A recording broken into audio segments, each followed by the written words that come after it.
I'm Julianne Neal, and I'm here today with Alan Day, who is not only an author, he is the real deal. I mean, a third generation cattleman, and I'm just so excited to speak with you. How are you today, Alan? Well, I'm fine. I'm here in Tucson, and you're somewhere else. So this is a little bit electronically advanced for me, but I think it's working. The miracle of virtual, isn't it wonderful? It is for you, I guess. I'm kind of thinking, what am I doing here? But anyway, I'm happy to go forward.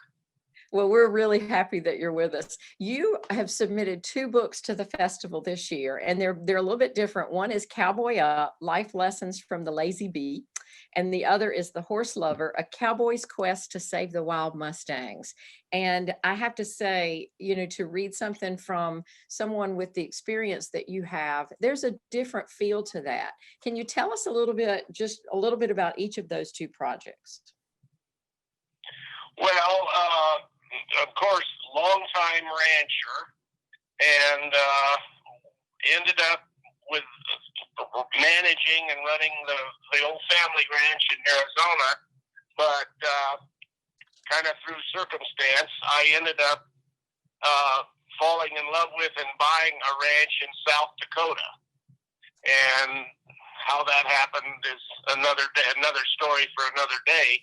But anyway, I ended up having this beautiful, grassy, fabulous ranch in South Dakota, and it didn't have any cattle or sheep or anything on it. It was just this wonderful piece of land. So I thought, well, why don't I try to be entrepreneurial, or why don't I try to do something a little different with the ranch? Historically, it had been a cows and calf ranch, but it had gone bankrupt a couple of times, and I thought, gee, I don't want to stick my head in that meat grinder if I don't have to. So I was aware of and sympathetic with the wild horse situation here in the country, and kind of started thinking about things.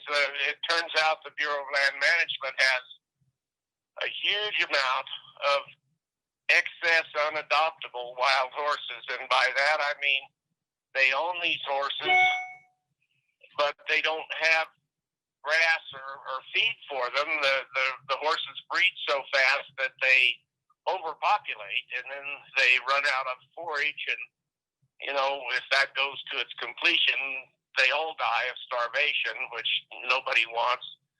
So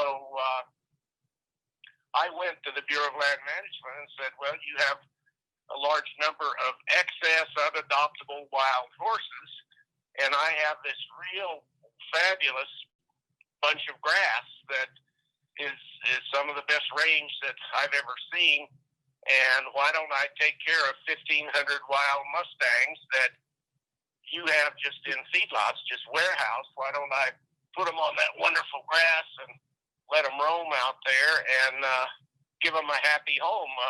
We'll call it an old horse retirement home.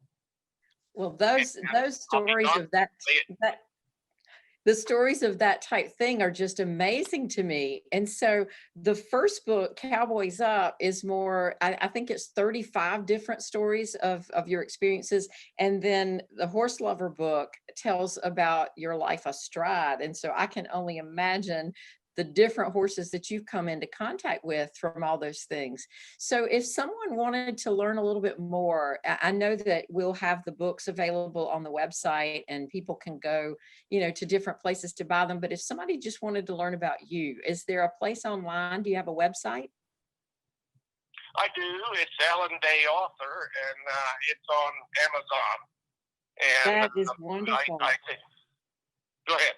Well, I was just going to ask if they look you up there, you might not have all this information in the website, but I just have to ask real quickly, which of those horses, of all the ones that you've ridden, which one's your favorite?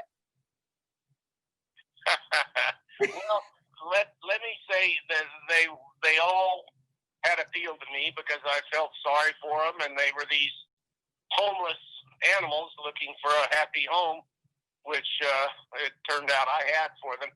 But probably the most colorful of all the horses, and he seemed to have a personality to fit, was a great big black and white paint horse. And he was not a member that within the group, they form families. And there are groups of, 10, 12, 15, 20 that all stay together and form a family. But he was a loner. He was not one of a family group. So the white on him was snow white, and the black was just shiny black. And he was always kind of on the outside of the herd, so you were just drawn to him. And we named him Happy.